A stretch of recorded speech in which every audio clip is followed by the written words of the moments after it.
Happy holidays to you too, Bridget. Welcome back, everyone. So here to show us how to turn a regular old car into a blinged out Christmas holiday mobile is the most blinged out man I know, Matt. I know. Well, look, I would love to say this is my idea, but I had some help on the D-Lo. This came from my neighborhood growing up. And it was this guy, this crazy guy who lived in his house. We called it the compound. We never saw him except around the Christmas time. We called him Crazy Uncle Anthony. And he would always come out in his car with his car completely tricked out. And he's too old to drive, so like his granddaughter does it. But I love the idea of going around and caroling. And this guy would go around, he tries to sing like Neil Diamond. There might have been some holiday spirits involved with Anthony.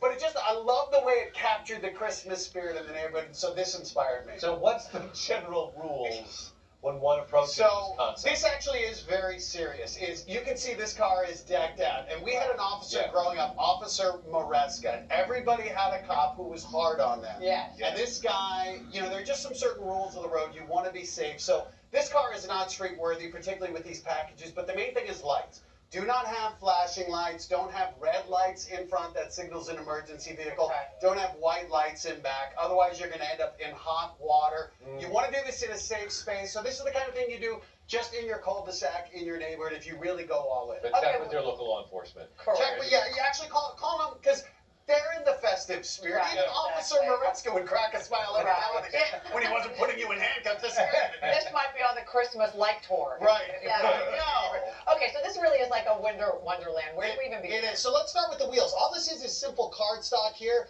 and then we just put a little red sticker here to give it that pinwheel effect. And you can see if you come in close, you just punctured holes, and I just use zip ties to attach it to the spokes. So this is actually this is really on lockdown. This is good. Okay. Next up, the candy cane. So all this is magnetic. You can get the magnetic paper, stick them, if you will, in a roll. And then again, just red tape to give it the peppermint effect. We just cut it out here to silhouette the wheel that's coming up because my magnetic personality's pulling it away. Oh, nice.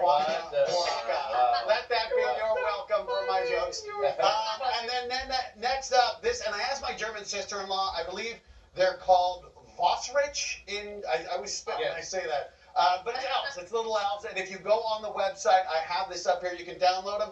We just printed this out on label paper. And you can stick them on, stick them upside down. Would this allow you to travel in the carpool lane then? Yeah. I'm not sure. But again, with these, one of the things to be careful of, we put them back here. Don't put them on the rear view mirror, again, for safety. Sure. The Vossrich are everywhere, as she said. Okay, the snow? The snow, so you can get this in massive rolls. This is about inch thick. Usually at Michael's or a Home Depot, they might even have it. This is just the snow. We use double stick tape. Now, one of the things up here, these are pool noodles that I've wrapped with tape. Because, if you have a pool, you got to get crazy. But take the noodles, put the tape on them, turn them into peppermint. I have a luggage rack. Okay, so that's why I was able to do a little bit more on top, because everything is zip tied to that for safety. Okay. And then finally, so look, like my mom saves every box possible in the house. Right, so you go in your mom's boxes, you pull out the ones you want. You just wrap them up there, hot glue together, linger longer up here. Because I think this is the pièce de résistance. This is really great. Well, the lights are pretty awesome. Well, and let me bring you up to the front of the car and show you. The other part that I do believe is street worthy. Very beautiful. Now, if you have your Jaguar and you're doing 100, maybe not so much.